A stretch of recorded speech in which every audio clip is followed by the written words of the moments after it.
Michael Cohen, President Trump's former lawyer, called him a conman and a cheat and provided financial documents about his business practices. Testimony of Michael D. Cohen on Oversight and Reform U.S. House of Representatives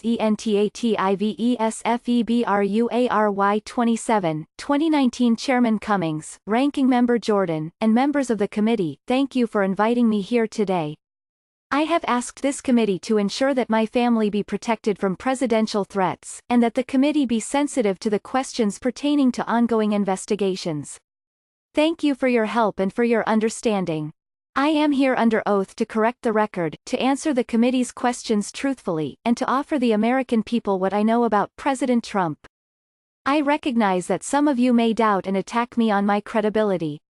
It is for this reason that I have incorporated into this opening statement documents that are irrefutable, and demonstrate that the information you will hear is accurate and truthful. Never in a million years did I imagine, when I accepted a job in 2007 to work for Donald Trump, that he would one day run for president, launch a campaign on a platform of hate and intolerance, and actually win. I regret the day I said yes to Mr. Trump. I regret all the help and support I gave him along the way.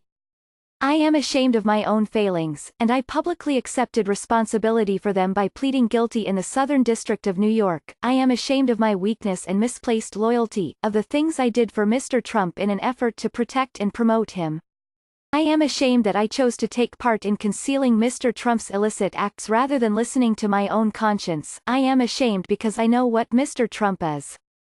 He is a racist, he is a conman, he is a cheat, he was a presidential candidate who knew that Roger Stone was talking with Julian Assange about a WikiLeaks drop of Democratic National Committee emails. I will explain each in a few moments. I am providing the committee today with several documents. These include, a copy of a check Mr. Trump wrote from his personal bank account, after he became president, to reimburse me for the hush money payments I made to cover up his affair with an adult film star and prevent damage to his campaign. Copies of financial statements for 2011 to 2013 that he gave to such institutions as Deutsche Bank, a copy of an article with Mr. Trump's handwriting on it that reported on the auction of a portrait of himself. He arranged for the bidder ahead of time and then reimbursed the bidder from the account of his nonprofit charitable foundation, with the picture now hanging in one of his country clubs, and copies of letters I wrote at Mr. Trump's direction that threatened his high school, colleges, and the College Board not to release his grades or SAT scores. I hope my appearance here today, my guilty plea, and my work with law enforcement agencies are steps along a path of redemption that will restore faith in me and help this country understand our president better. Before going further, I want to apologize to each of you and to Congress as a whole. The last time I appeared before Congress, I came to protect Mr. Trump. Today, I'm here to tell the truth about Mr. Trump.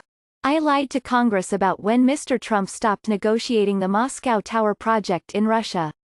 I stated that we stopped negotiating in January 2016. That was false. Our negotiations continued for months later during the campaign. Mr. Trump did not directly tell me to lie to Congress. That's not how he operates. In conversations we had during the campaign, at the same time I was actively negotiating in Russia for him, he would look me in the eye and tell me there's no business in Russia and then go out and lie to the American people by saying the same thing. In his way, he was telling me to lie. There were at least a half dozen times between the Iowa caucus in January 2016 and the end of June when he would ask me, "How's it going in Russia?" referring to the Moscow Tower project. You need to know that Mr. Trump's personal lawyers reviewed and edited my statement to Congress about the timing of the Moscow Tower negotiations before I gave it. To be clear, Mr. Trump knew of and directed the Trump-Moscow negotiations throughout the campaign and lied about it. He lied about it because he never expected to win the election. He also lied about it because he stood to make hundreds of millions of dollars on the Moscow real estate project. And so I lied about it, too, because Mr. Trump had made clear to me, through his personal statements to me that we both knew were false and through his lies to the country, that he wanted me to lie. And he made it clear to me because his personal attorneys reviewed my statement before I gave it to Congress. Over the past 2 years, I have been smeared as a rat by the President of the United States. The truth is much different, and let me take a brief moment to introduce myself.